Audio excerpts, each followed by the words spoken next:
ए edu और ए edu के हमारे इस यूट्यूब चैनल में आप सभी का स्वागत है। तो बिहार स्पेशल में हम लोग पढ़ रहे थे। बिहार स्पेशल में हम लोगों ने बौद्धिक विरासत को देख लिया, कुछ विविध टर्म को देख लिया। अब हम लोग कला संस्कृति के बारे में देखेंगे और फिर बिहार आने वाले कुछ जो महत्वपूर्ण विदेशी यात्री थे उनके बारे में देखेंगे। चलिए हम लोग स्टार्ट करते हैं इस कला आर्ट एंड कल्चर को। तो चौथा मौर्य काल अर्थात चौथी शताब्दी में वास्तुकला के क्षेत्र में बिहार में विशेष प्रगति हुई। किसमें? मौर्य काल के समय चौथी शताब्दी में पटना के दक्षिण भाग में कुम्हरार से एक विशाल कक्ष के अवशेष मिले हैं जिसमें 80 स्तंभ थे, जो विशाल राजमहल का हिस्सा था। और यह गोलाकार खंभे पत्थर की एक ही शिला को काट कर बनाया गया है जिसमें कोई भी जोड़ा नहीं है। इन पर चमकीली पॉलिश के कारण चमकीले और चिकने हैं, जो कि मौर्यकालीन कलाकृति के नमूने हैं। तो पटना के दक्षिण भाग में कहाँ से? कुम्हरार से एक विशाल कक्ष का अवशेष मिला है जिसमें 80 स्तंभ है और ये विशाल राजमहल का भी हिस्सा था। और यह गोलाकार खंभे पत्थर का ही एक शिले को काट कर बनाया गया है जिसमें किसी प्रकार का कोई जोड़ा नहीं है।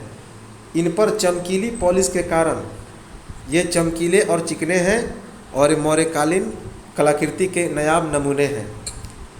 कुम्हरार के खंभों और अशोक स्तंभों पर ईरानी कला का प्रभाव है।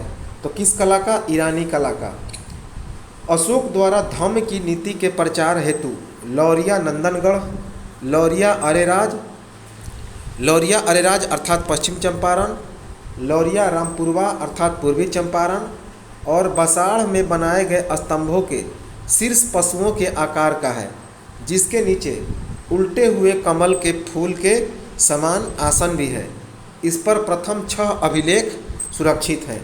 तो अशोक ने धम्म की नीति के प्रचार के लिए लौरिया नंदनगढ़, लौरिया अरेराज जो कि पश्चिम चंपारण में है, लौरिया रामपुरवा जो कि पूर्वी चंपारण में है और बसाड़ में बनाए गए स्तंभों के शीर्ष पशुओं के आकार का है, जिसके नीचे उल्टे हुए कमल के फूल के आसन भी हैं।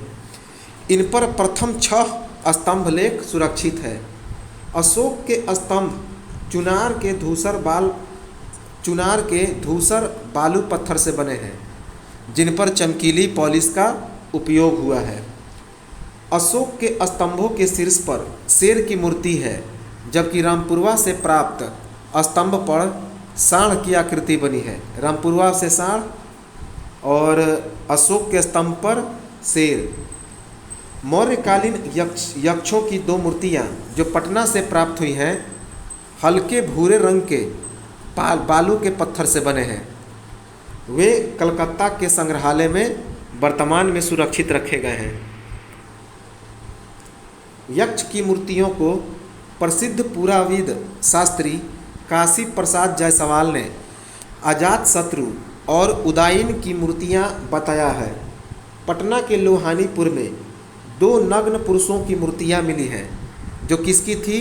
जैन तीर्थंकरों की।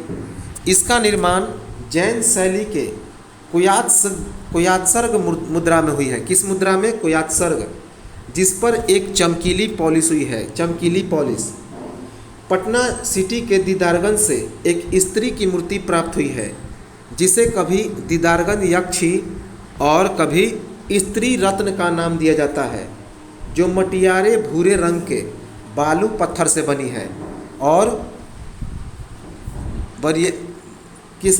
तो मटियारे भूरे रंग के बालू पत्थर से बनी है। पटना सिटी के स्त्री की मूर्ति का एक हाथ ऊपर की ओर उठा हुआ है और वह चौरी को पकड़ा है, जबकि दूसरा हाथ क्या है? तो टूटा हुआ है। दूसरा हाथ टूटा हुआ है।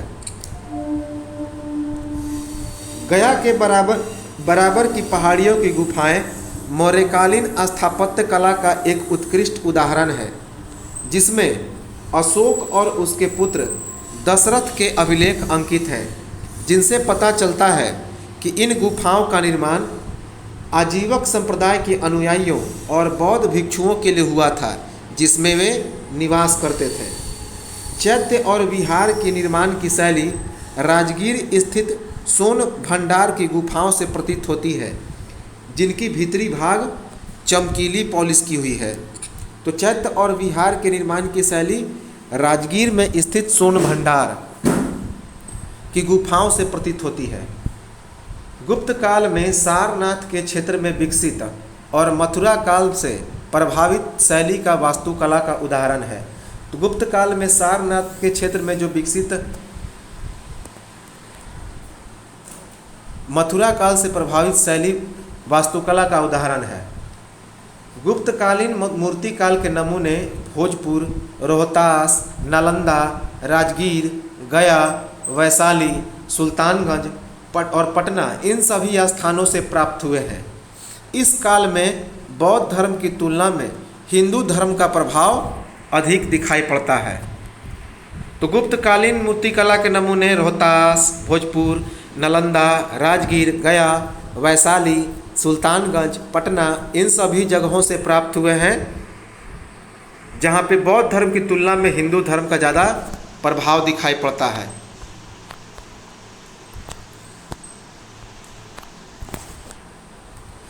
पाल युग में पत्थर एवं कांसे की मूर्तियां बनाने की उन्नत शैली का श्रेय बिहार और बंगाल में धीमन और बिट्ठपाल, धीमन का पुत्र था बिट्ठपाल, ये दोनों बहुत अच्छे शिल्पकार थे। तो ये दोनों नालंदा के निवासी थे और 9वीं शताब्दी के दो महान शासकों धर्मपाल और देवपाल के ये समकालीन थे। नालंदा में मंदिर संख्या 13 से प्राप्त अवशेष धातु को गलाने और उसे सांचों में ढालने के प्रमाण प्रस्तुत करते हैं। तो नालंदा में मंदिर संख्या 13 से प्राप्त अवशेष धातुओं को गलाने और उसे सांचों में ढालने के प्रमाण प्रस्तुत करते हैं। पालकालीन कांस्य प्रतिमाएं सांचे में ढली हैं। किसमें? सांचे में। और इसके नमूने कहाँ से प्राप्त हुए हैं? तो नालंदा और कुकरीहार गया के समीप है, तो वहीं से प्राप्त हुए हैं। नालंदा से प्राप्त नमूने मुख्यतः देवपाल के समय के हैं, जबकि कुकरीहार, जिसे कुछ इतिहासकार बौद्धों के कुकुटपाद महाविहार के रूप में पहचानते हैं, तो वहाँ से प्राप्त मूर्तियाँ परवर्ती काल की है।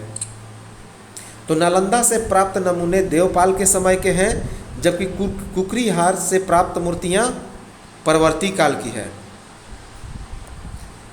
पालकालीन मूर्तियाँ और बर्तन फतेहपुर, अंतिचक, इमादपुर से तथा बर्तन और स्तूप कांस्य से निर्मित प्राप्त हुए हैं। पालकालीन मूर्तियों में बुद्ध, बोधिसत्व, अवलोकितेश्वर, मंजूश्री, मैत्रेय, तारा, जमला, हथग्रीव ये सभी किसके हैं? तो बौद्ध ग्रंथ के हैं, बौद्ध धर्म के हैं। पालकालीन हिंदू देवताओं की मूर्तियां थीं विष्णु, बलराम, सूर्य, उमा महेश्वर और बलराम। पालकालीन पत्थर की मूर्तियां बैसाल्ट की पत्थर से बनी हैं, जो झारखंड के संथाल परगना और मुंगेर की पहाड़ी से प्राप्त हुए हैं।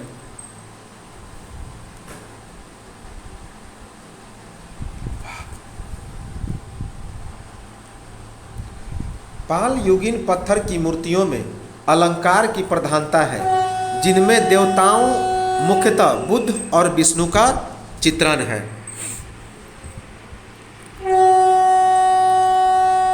भागलपुर के समीप अंतिचक में विक्रमशिला महाविहार के अवशेषों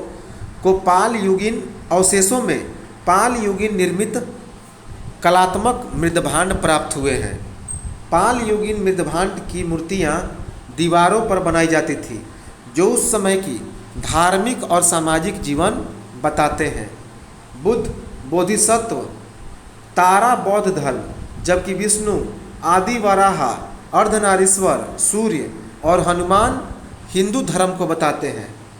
पाल युगीन कलात्मकता एक विशिष्ट उदाहरण एक तख्ती पर बैठी मांग भरती नारी है, जिसके बाएं हाथ में क्या है? तो आईना है। पाल युगीन चित्रित पांडुलिपियाँ ताड़पत्र पर लिखी गई है, इंपॉर्टेंट है, ताड़पत्र पर, जिसके श्रेष्ठ उदाहरण है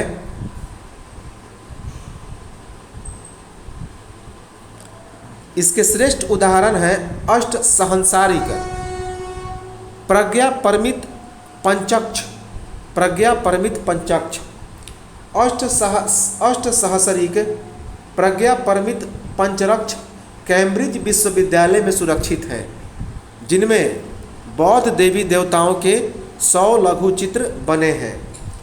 पाल युगीन पांडुलिपियों का प्राथमिक रंग लाल, नीला, काला तथा सफ़ेद होता था, जबकि सहायक रंगों में बैंगनी, हरा, हल्का गुलाबी और धूसर होता था। इन पांडुलिपियों से तांत्रिक कला और नेपाल और बर्मा की कला स्पष्ट होती है। भित्ति चित्र ग्रेनाइट पत्थर के बने एक बड़े चबूतरे के भाग पर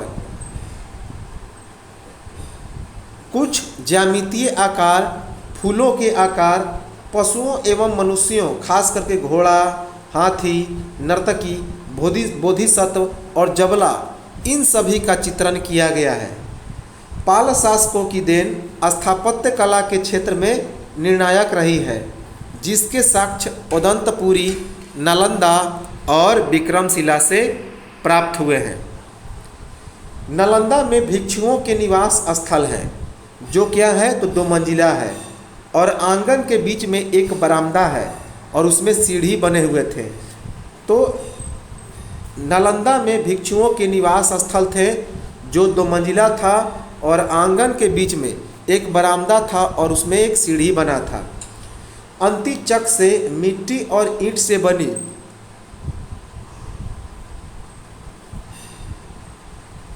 अंतिचक से मिट्टी और ईंट से बनी एक मंदिर और एक स्तूप की प्राप्ति हुई है, जो विक्रमशिला महाविहार के अवशेष हैं, जहां पत्थर और मिट्टी की बनी गौतम बुद्ध की विशाल मूर्तियां हैं।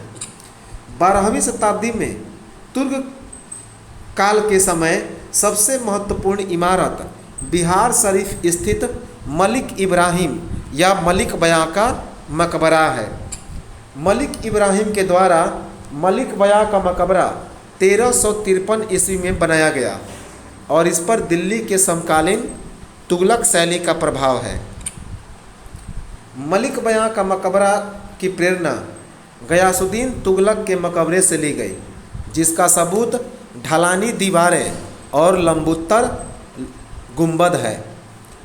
हुसैन खां, शेर शाह और इस्लाम शाह के मकबरे अफगानी स्थापत्य को प्रतिनिधित्व करते हैं। शेर शाह के मकबरे का निर्माण 1535 से 1545 ईस्वी के बीच में पूरा हुआ। शेर शाह का मकबरा एक झील के बीच में अष्टकोणीय मकबरों की अंतिम श्रृंखला है, जिसके चारों तरफ सीढ़ियां बनी हैं। मुगल शैली का बिहार में सबसे सुंदर उदाहरण 1617 ईस्वी में लाल पत्थर से निर्मित शाह दौलत के मनेर स्थित मकबरा है, जिसे बिहार के प्रांतपति इब्राहिम खां काकर ने जहांगीर के शासन में बनवाया था, जिस पर अकबर की संश्लेषित शैली का प्रभाव है। शाह दौलत का मकबरा सुंदर जालियां, ऊंचा चबूतरा और भव्य गुंबद तथा पीछे तालाब है, जो मुगल कालीन चारबाग की शैली पर आधारित है। तो शाह दौलत के मकबरे में सुंदर जालियां हैं, ऊंचे चबूतरे हैं, भव्य गुंबद है, पीछे में तालाब बना है, जो मुगल कालीन चारबाग की शैली पर आधारित है। हॉलैंड की शैली पर पटना कलेक्ट्री और पटना कॉलेज, जबकि पटना स्थित पादरी की हवेली और बांकीपुर चर्च की इमारतें गोथिक शैली पर बनी है। तो हॉलैंड की शैली पर पटना की कलेक्ट्री और पटना कॉलेज बने हैं, जबकि पटना स्थित पादरी की हवेली और बांकीपुर चर्च की इमारतें गोथिक शैली पर बने हैं। राजभवन, मुख्य सचिवालय और उच्च न्यायालय यूरोपीय शैली पर बने हैं, जबकि पटना संग्रहालय और सुल्तान पैलेस की इमारतें हिंदू इस्लामिक शैली पर बने हैं। 18वीं शताब्दी में चित्रकला की शैली पटना कलम पर आधारित है। पटना कलम का प्रभाव मुगल कालीन और ब्रिटिश कालीन था। पटना कलम के चित्र लघु चित्रों की श्रेणी में आते हैं, जिन्हें अधिकतर कागज और कहीं कहीं हाथी दांत पर बनवाया गया है। पटना कलम के लघु चित्रों में लकड़ी काटता बढ़ई, मछली बेचती औरत, लोहार, सुनार, एक्का वाला, पालकी उठाए कुम्हार, कहार, खेत जोतता हुआ किसान, साधु सन्यासी आदि चित्र बने हुए हैं। पटना कलम के लघु चित्रों में मनुष्य के चित्रों में ऊंची नाक, भारी भवें, पतली चेहरे, गहरी आँखें और पुरुषों की घनी मूछें दिखाई गई है। पटना कलम के चित्र बिना पेंसिल के खाका के गहरे भूरे, गहरे लाल, हल्के पीले और गहरे नीले ब्रश से बने हैं। पटना कलम के महत्वपूर्ण चित्रकार कौन थे? सेकराम, जिनका जो 1770 से 1830 तक थे, तथा हुलास लाल, जयराम दास, शिवदयाल लाल, ईश्वरी प्रसाद। इनके चित्र होली और दिवाली के दृश्य दिखाई पड़ते हैं। तो इनके चित्रों पर होली और दिवाली के दृश्य दिखाई पड़ते हैं। मधुबनी चित्रकला एक लोक कला है जिसमें महिलाओं की ही पूर्ण भूमिका रही है। यह चित्र दो प्रकार की होती है, एक भित्ति चित्र और दूसरा अरिपन। तो मधुबनी चित्रकला के भित्ति चित्र के 3 रूप हैं। भित्ति का मतलब होता है दीवाल, एक गोसनी घर की सजावट, दूसरा कोहबर घर की सजावट और तीसरा है कोहबर घर की कोनिया की सजावट। तो मधुबनी चित्रकला के भित्ति चित्र के तीन रूप हैं, एक गोसनी के घर की सजावट, कोहबर के घर की सजावट और कोहबर के घर के कोनिये की सजावट। पहली श्रेणी के चित्र धार्मिक महत्व के होते हैं। जो गोसनी के घर की सजावट होते हैं ये धार्मिक महत्व के होते हैं, जबकि 2 में से प्रतीकों का उपयोग होता है। धार्मिक भित्ति चित्रों में दुर्गा, राधा कृष्ण, सीताराम, शिव पार्वती, विष्णु लक्ष्मी का चित्रण होता है, जिसमें ब्राह्मण और कायस्थ परिवारों का योगदान होता है।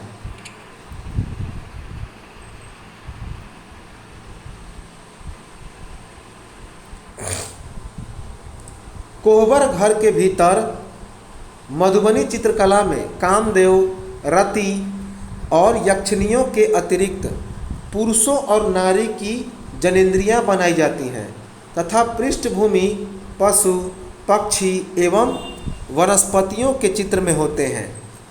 अरिपन जो होता है आंगन या चौखट के सामने जमीन पर उंगली से चावल को पानी और रंग में मिलाकर बनता है, जिसे रंगोली भी कहा जाता है। अरिपन की 5 श्रेणियां हैं। मनुष्यों एवं पशु पक्षी की चित्र को दर्शाने वाले चित्र, फूल, पेड़ और फूलों के चित्र, तंत्रवादी प्रतीकों पर आधारित चित्र, देवी देवताओं के चित्र और स्वास्तिक द्वीप। मधुबनी चित्रण में तुलसी पूजा के अवसर पर अरिपनों में त्रिकोण और आयताकार चित्र बनाए जाते हैं। सांझा अरिपन और कल्याणवादी अरिपन का सर्वाधिक उपयोग होता है। विवाह और उत्सवों पर पत्तियों के आकार के अरिपन बनते हैं। किस आकार के? पत्तियों के। विवाह और उत्सव में मधुबनी चित्रकला से पद्मश्री सिया देवी और कौशल्या देवी जुड़ी हुई है। वर्तमान में मधुबनी, सिमरी, लहेरियासराय, रांची, मधुबनी ये सभी मधुबनी चित्रकला से संबंधित प्रमुख केंद्र हैं। मधुबनी पेंटिंग की चित्रकार शशिकला देवी के चित्रों की प्रदर्शनी जापान में हो चुकी है। इसीलिए जापान के तोकामाची सिटी में मिथिला पेंटिंग का संग्रहालय भी बनाया गया है। मधुबनी चित्रों की विशेषता, इन चित्रों में चित्रित वस्तुओं का मात्र सांकेतिक रूप दिया जाता है और प्राकृतिक रंगों की विशिष्टता होती है। मधुबनी चित्रकला में प्राकृतिक रंग जैसे काला, कागज और जौ ये सभी जलाकर नारंगी पलाश के फूल से, तोत अथवा कुसुम के फूल से लाल रंग एवं सीम के पत्ते से हरा रंग बनाया जाता है।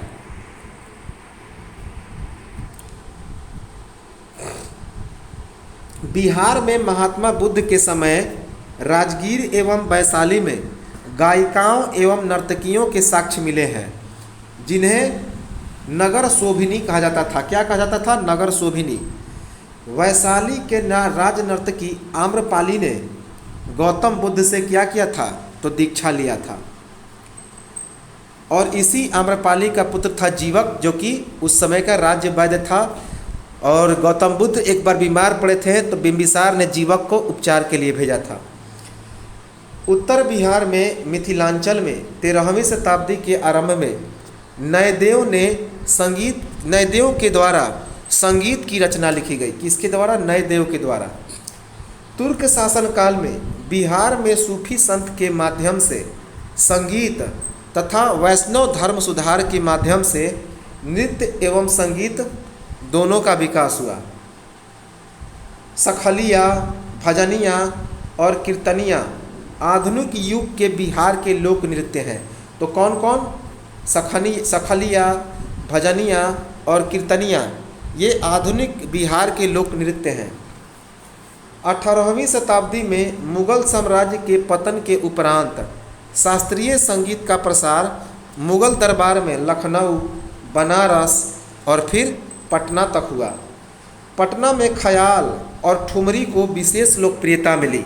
तो पटना में कौन से लोक नृत्य को विशेष लोकप्रियता मिली? ख्याल और ठुमरी को। गजल, दादरा, कजरी, चैती गायन ये सभी बिहार में रोशन आरा बेगम, इमाम बांदी, रामदासी के द्वारा क्या रहा? लोकप्रिय रहा। इन्हें जमींदार एवं नवाब त्योहार, उत्सव या पारिवारिक समारोहों में बुलाते थे।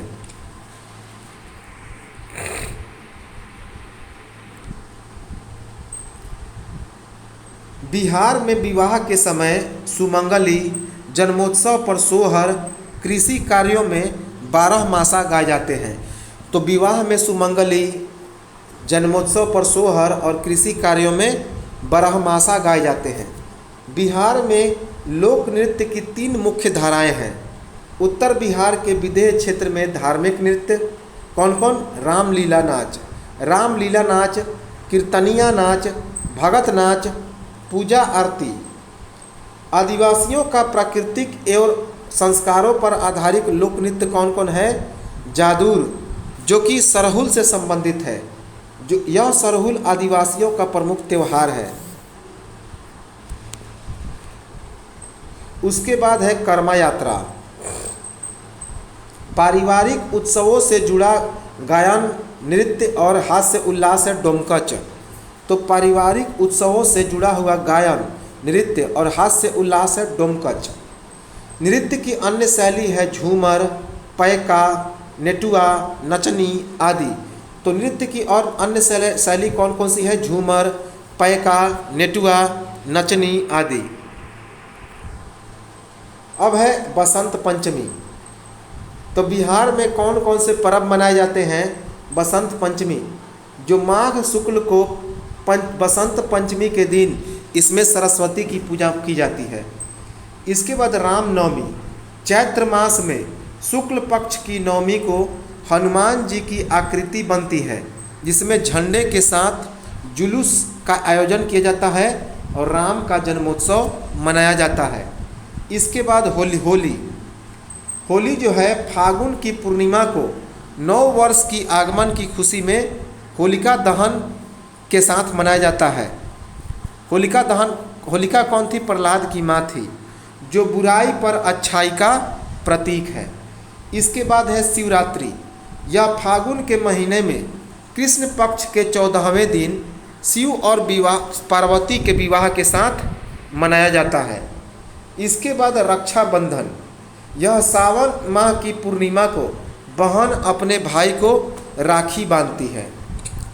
तीज और चौथ, ये दोनों भाद्र मास की तीसरी और चौथी तारीख को महिलाएं अपने पति के लिए व्रत करती हैं। जन्माष्टमी भाद्र मास की कृष्ण पक्ष के 8वें दिन श्री कृष्ण के जन्मोत्सव के रूप में इसे मनाया जाता है। इसके बाद है अनंत चतुर्दशी। यह भाद्र पूर्णिमा के दिन भगवान विष्णु की इसमें पूजा की जाती है, भाद्र पूर्णिमा के दिन। इसके बाद महालया अश्विन के कृष्ण पक्ष के रूप में 15 दिन तक इसे मनाया जाता है, जिसमें हिंदू पितरों का श्राद्ध और तर्पण किया जाता है। इसके बाद है विजयादशमी।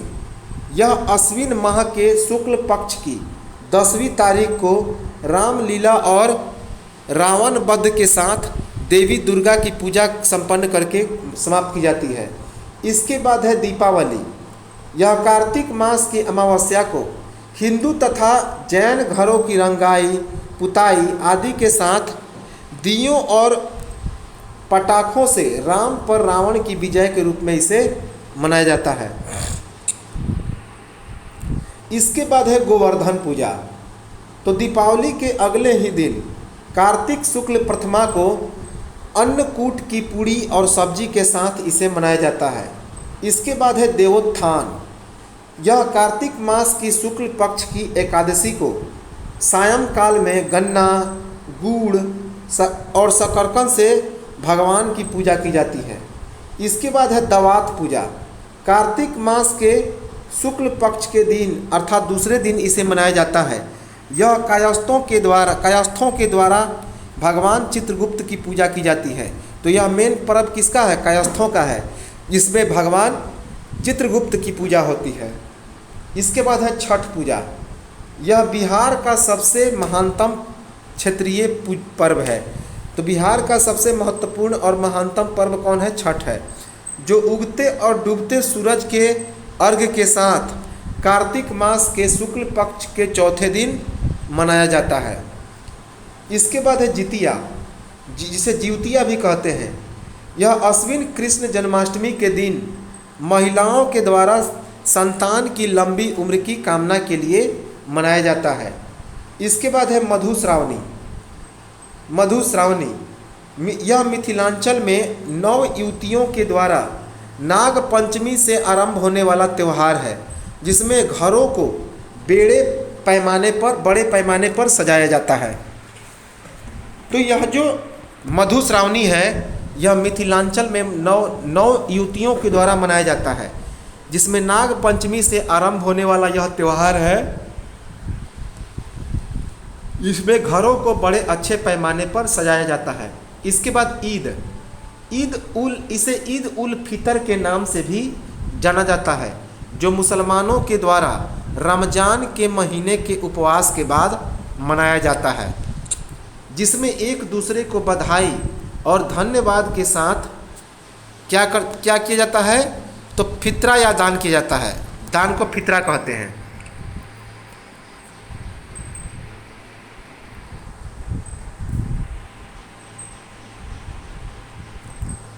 इसके बाद है बकरीद को ईद उल अजहा के नाम से भी जाना जाता है। इस्लामी पंचांग के अंतिम महीने में पैगंबर इब्राहिम नामक धर्म पुरुष ने बलिदान की याद में पशु बलि के साथ यह त्यौहार मनाया जाता है, और मुसलमानों का त्यौहार यह हज के संपन्न के साथ होता है।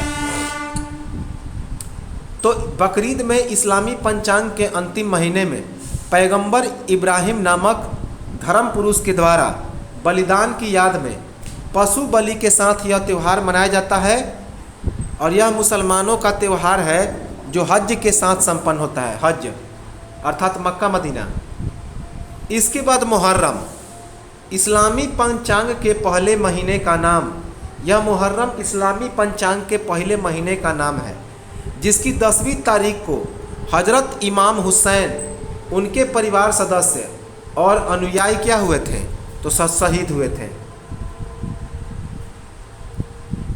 जिनकी याद में यह पर्व मनाया जाता है। इनका जो मूल रूप है शोक प्रदर्शन करना था, जिसका आचरण शिया संप्रदाय करते हैं। जो शिया और सुन्नी होते हैं तो ये शिया है। इसके बाद है क्रिसमस। ईसा मसीह के जन्म दिवस के दिन 25 दिसंबर को ईसाइयों के द्वारा मनाया जाने वाला यह सबसे बड़ा पर्व है। इसके बाद है गुरु गोविंद सिंह जयंती।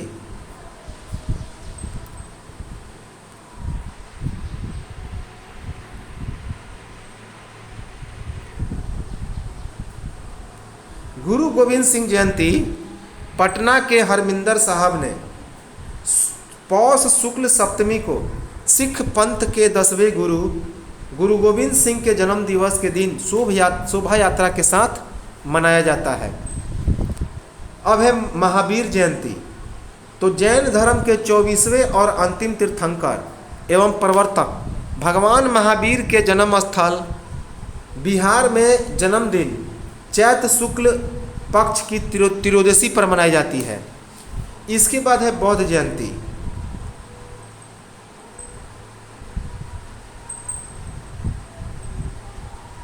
इसके बाद है बौद्ध जयंती। बैसाख की पूर्णिमा को बुद्ध जयंती बिहार के बोध गया में गौतम बुद्ध के ज्ञान प्राप्ति के कारण होती है। तो बैसाख की पूर्णिमा को बुद्ध जयंती बिहार के बोध गया में गौतम बुद्ध के ज्ञान प्राप्ति के कारण मनाया जाता है। वैशाली का मेला। महावीर की जन्मस्थली वैशाली में चैत्र शुक्ल त्रयोदशी को जैन धर्मावलंबियों का भारत का सबसे बड़ा मेला लगता है। इसके बाद कार्तिक पूर्णिमा का मेला। इसके बाद है कार्तिक पूर्णिमा का मेला। हरिहर क्षेत्र में नाथ महादेव की पूजा गंगा में स्नान कर दान के साथ। तो कार्तिक पूर्णिमा का मेला हरिहर क्षेत्र में, हरिहर जिसे सोनपुर कहते हैं, महादेव की पूजा के साथ आरंभ होती है, गंगा में स्नान करके दान के साथ आरंभ होती है और इसी के साथ सोनपुर मेला का भी आरंभ होता है।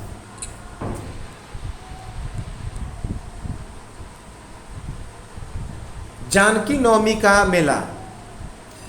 जानकी अर्थात बिहार की जन्मस्थली सीतामढ़ी में चैत्र मास के शुक्ल पक्ष की नवमी को यह त्यौहार मनाया जाता है।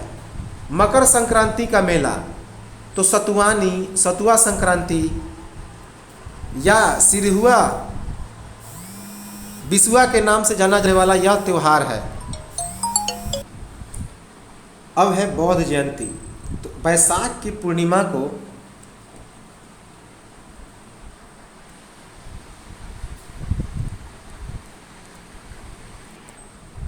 बैसाख की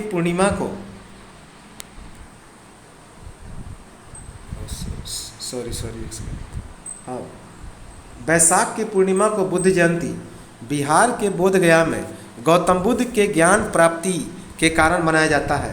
वैशाली का मेला। महावीर के जन्मस्थली वैशाली में चैत्र शुक्ल त्रयोदशी को जैन धर्मावलंबियों के द्वारा यह मनाया जाता है। इसके बाद है वैशाली का हरिहर क्षेत्र का मेला। मुगलों के शासन काल से एक पक्ष तक चलने वाला गंगा गंडक के समीप सोनपुर में पशुओं का भारत का सबसे बड़ा मेला है। कार्तिक पूर्णिमा का मेला। हरिहर क्षेत्र में नाथ महादेव की पूजा गंगा में स्नान कर दान के साथ, जिसमें सोनपुर के मेला का भी आरंभ होता है। जानकी नवमी का मेला। जानकी जिसे सीता कहते हैं, सीता को जानकी कहा जाता है। तो जानकी के जन्म स्थली सीतामढ़ी में चैत्र माह के शुक्ल पक्ष में की नवमी को यह मेला मनता है। मेष संक्रांति का मेला। सतुआ संक्रांति या सिरुआ बिसुआ के नाम से जाना जाने वाला यह मेला है, जिसमें नवान्न भजवा का उत्सव मनाया जाता है। सौराष्ट्र मेला।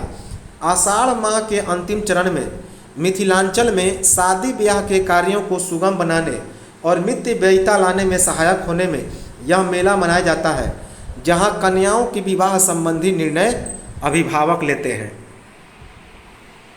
अब हम लोग देखते हैं कुछ विदेशी यात्रियों को जो बिहार में आए थे। पहला है मेगास्थनीज। यह चंद्रगुप्त मौर्य के दरबार में यूनानी आया था, जो यूनानी शासक सेल्यूकस का राजदूत था, और यह 315 ईस्वी में मौर्य दरबार में आया था। इसकी प्रसिद्ध रचना का नाम था इंडिका, जिसमें पटना नगर और उसके प्रशासन की चर्चा है। मेगास्थनीज ने पाटलिपुत्रा को पालिम ब्रोथा कहा है, जिसके अनुसार यह भारत का सबसे बड़ा शहर था, जिसमें जो 80 स्टेडिया अर्थात 9.1/2 मील लंबा और 15 स्टेडिया अर्थात 1.3/4 मील चौड़ा था।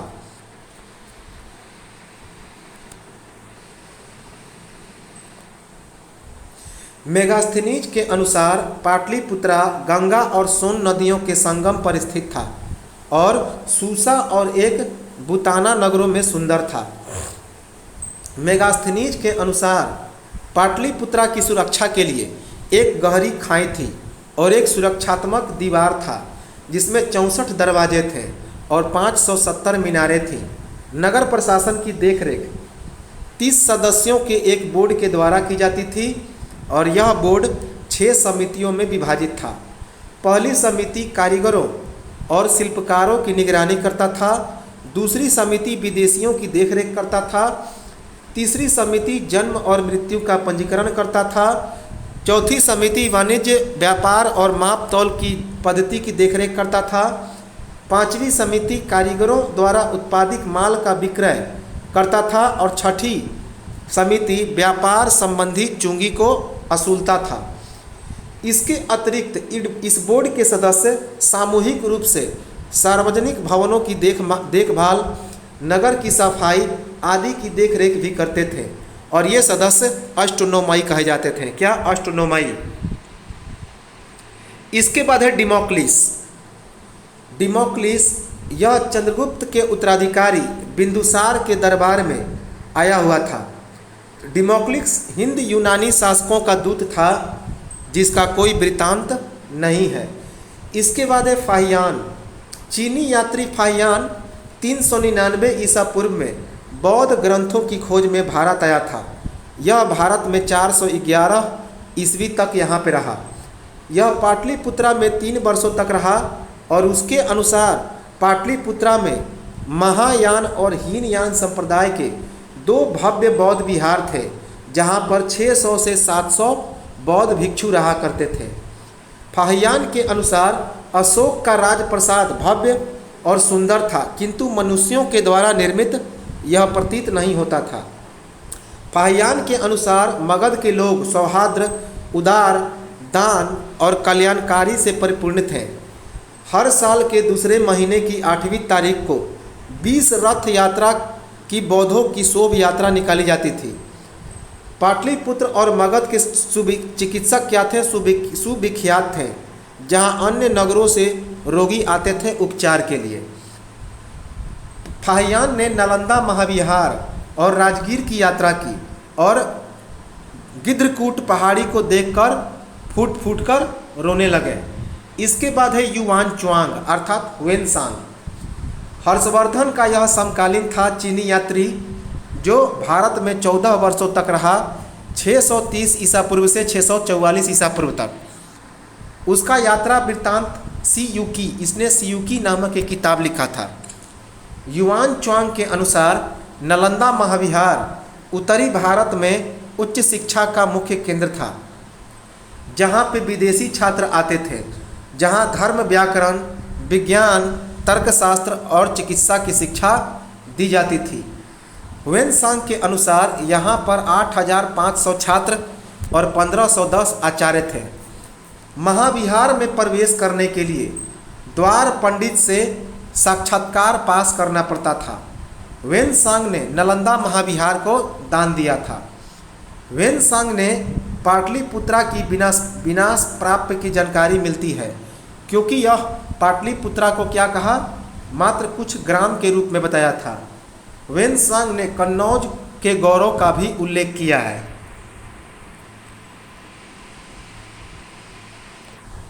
इसके बाद है इत्सिंग।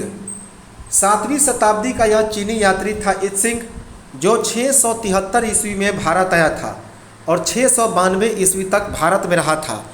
और नालंदा महाविहार में इसने शिक्षा ग्रहण किया। इसके अनुसार उस समय यहाँ 5,000 बौद्ध भिक्षु रहते थे और इसने विक्रमशिला महाविहार की भी चर्चा की। इसके बाद है धर्मास्वामी। यह 13वीं शताब्दी में नालंदा महाविहार में शिक्षा ग्रहण करने आया था, जिसके अनुसार यहाँ तुर्कों के यदाकदा आक्रमण होते थे, किंतु इसके अनुसार इब्ने बख्तियार खिलजी 1197 से 1198 के आक्रमण के फलस्वरूप नालंदा महाविहार का विनाश नहीं हुआ था। तो धर्मास्वामी ने बताया था कि इब्ने बख्तियार खिलजी ने नालंदा महाविहार का विनाश नहीं किया था, लेकिन ये साक्ष्य गलत साबित होते हैं। इसके बाद मुला ताकिया। तो मुला ताकिया अकबर के शासनकाल में जौनपुर में बंगाल की यात्रा किया था और अपने यात्रा का वृतांत का वर्णन किया। इसके वृतांत के कुछ अंश उत्तरी बिहार, खास करके दरभंगा के संक्षेप में उर्दू अनुवादित है। इसके बाद है अब्दुल लतीफ़। 17वीं शताब्दी का यह ईरानी यात्री बिहार के क्षेत्र में 1600 ईस्वी के लगभग आया। आगरा के चौसा, सहसराम, पटना, मुंगेर और मुंगेर के नगरों, इमारतों और महत्वपूर्ण व्यक्तियों के बारे में इसने चर्चा किया, परंतु कुछ अंश अब अंग्रेजी में इसके प्रकाशित हैं। मोहम्मद सादिक 1619 से 1620 ईस्वी तक यह ईरानी यात्री अपने पिता की जो दीवाने खालिसा नियुक्त होकर आए थे उसके साथ आया था।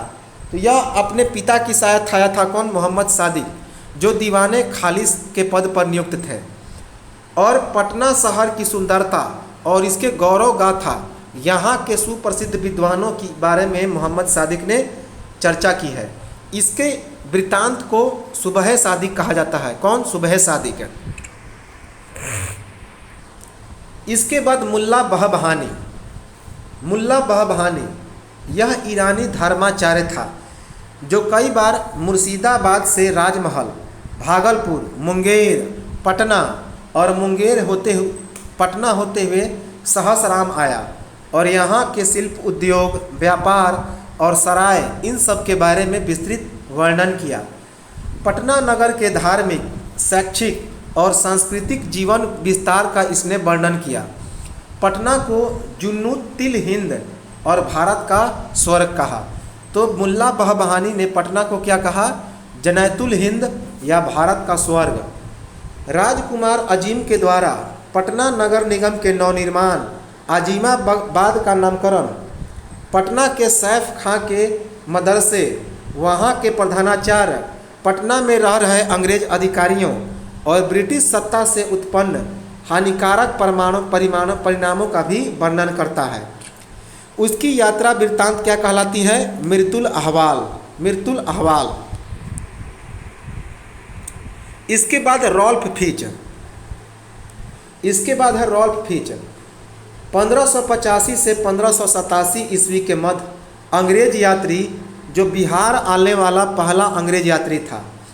आगरा से बंगाल जाने के क्रम में वह बिहार से गुजरा और पटना नगर की अवस्था, गली गूचों, बाजार, निवासियों, महिलाओं के अंधविश्वास, आचरण और बिहार में ज़मीन खोदकर सोने की खोज, जिसका कोई उल्लेख नहीं है, इसका वर्णन किया है। इसके बाद है पीटर मुंडी। तो शाहजहाँ के आरंभिक शासनकाल में अंग्रेज व्यापारिक अधिकारी भारत में 1628 से 1634 ईस्वी तक रहा। तो पीटर मुंडी कहाँ का था?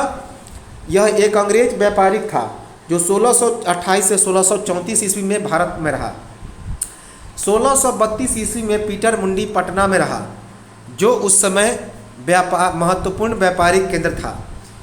पीटर मुंडी ने पटना के निवासियों को खासकर सामंतों के रहन सहन और मनोरंजन के साधनों का वर्णन किया है।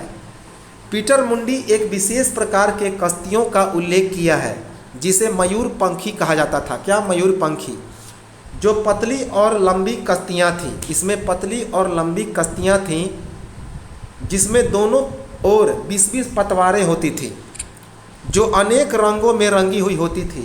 सामंत ऐसी कश्तियों से गंगा की सैर करते थे, क्योंकि पतवार चलाने के क्रम में ये रंग सुंदर लगते थे।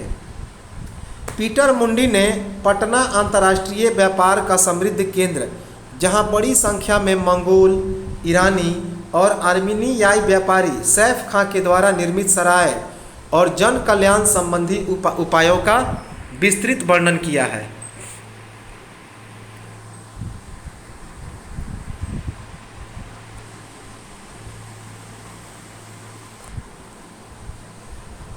उसके बाद है मैनेरिक।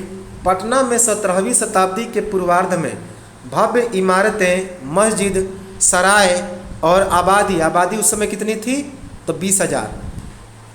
मैनेरिक के अनुसार पटना व्यापार का मुख्य केंद्र था, जहां सर्राफ लाखों का व्यापार करते थे और यहाँ के अत्यंत सुंदर वस्त्रों का जो उत्पादन होता था उसका निर्यात ईरान और मध्य एशिया में होता था। कहाँ पे? ईरान और मध्य एशिया में। इसके बाद है जॉन मार्शल।